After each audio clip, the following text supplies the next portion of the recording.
welcome to this week's project, journal covers. I've got this cute little journal, and I'm going to show you some finished journals at the end with 3 different options of how to make a cute cover. Maybe you want to preserve a journal.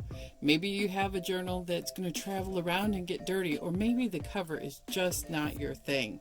I have this one, which is really one of those stiff cardboard covers, but I still like to have a cover on these to preserve the cute little pattern.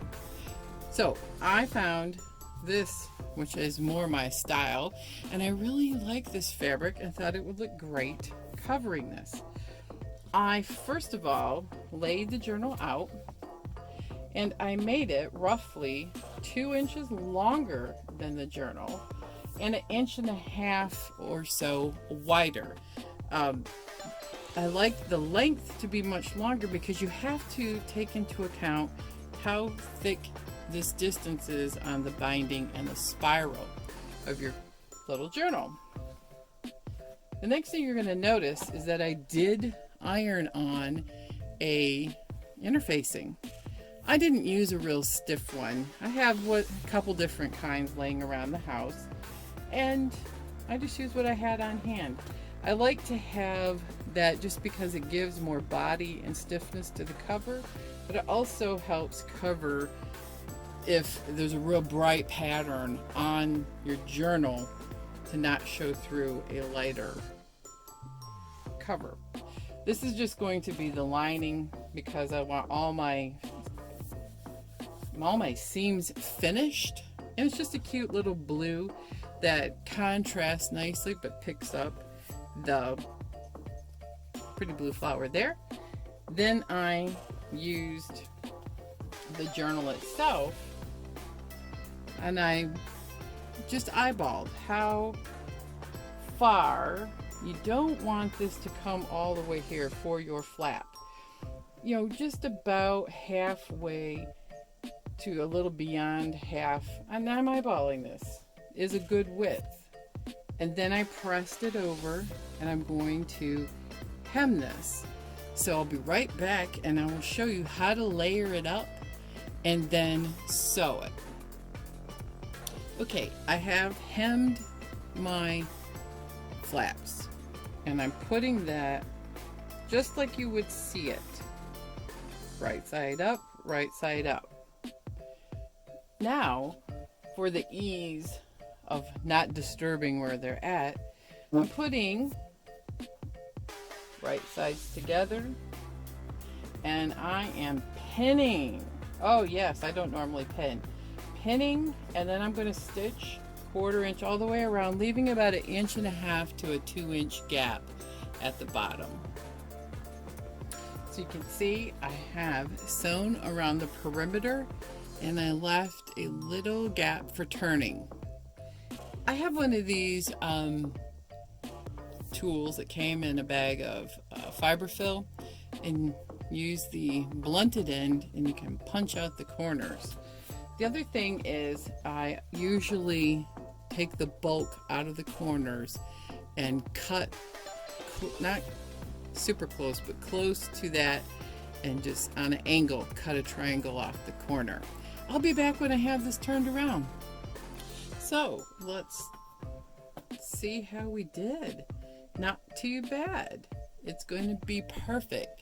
So now what I'm going to do is top stitch 1/4 inch all the way around, making sure that I gather all of my gap down in the seam allowance so that it is perfectly hidden, and you won't even know where my gap was. Making sure that pocket is in there.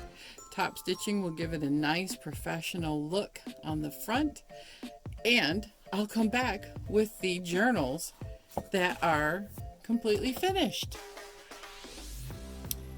I slipped in my sleeve on the front, and you're gonna go, look at it's so floppy at the end.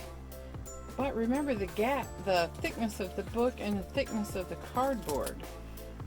The reason you don't want this to go all the way up is because, especially on these stiff boards, you don't want to bend them. You have to put your journal in half and then slip it on the end. And, oh, look what I did. I undid the other half. Put the pockets in. It looks a little sloppy, but trust me, when I fold it over, there's not a lot of play. Now, if you want this super tight, you could go along and do a 1/2 inch seam allowance, or even try some decorative stitches. I started here and didn't like it because I had to cover up. I cut my threads and I cut my border. Boo! However, isn't that cute? This would make a really nice gift for a teacher, quilter friend, or just for yourself to have your journals look great. Now look here. Here are a couple of other journals. This is using my beloved Lord of the Rings fabric. This is a thicker book, and because the board was thicker, I didn't top stitch it. So that is another look. If you want a little tighter, test fit it a couple times and you might need to tighten it up. I made a double pocket in this because I cut this so long. I wanted to flip over the extended cover. I hand stitched it. If I'd have planned ahead, I would have machine stitched it, and then used the contrast fabric to slide in the book. This is actually an NFL journal, and I didn't particularly like the NFL theme on the front, but look, I've got my daily projects. You fold it over, then you have the flap.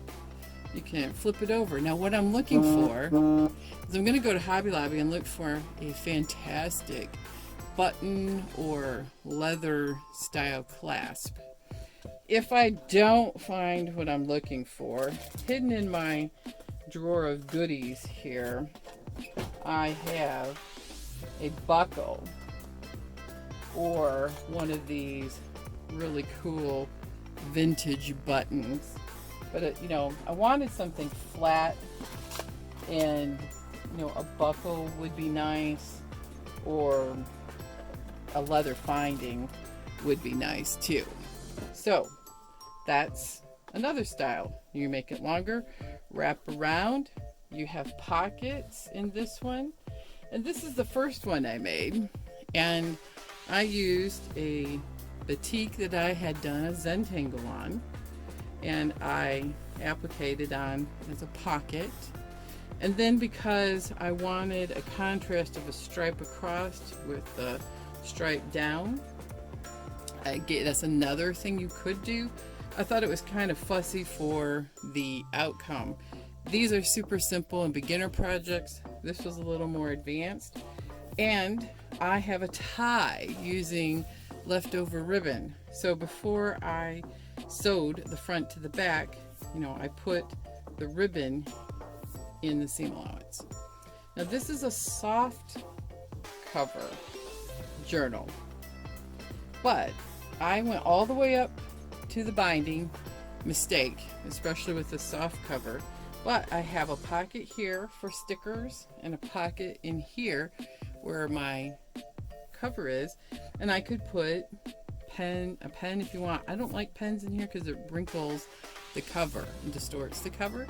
But stickers, I use a lot of stickers in journals, and you can see they have fun stuff.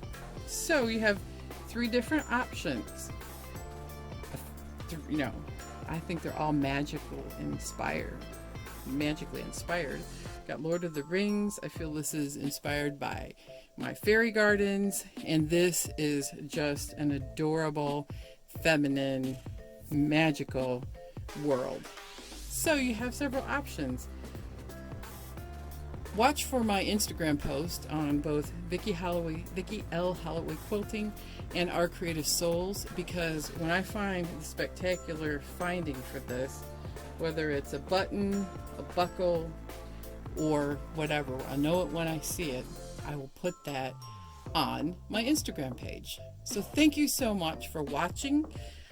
Be sure to share this if you enjoyed it. It's a great beginner project, especially if you have young sewers who would like to have journal covers. It's really the hardest part is the accuracy in measuring.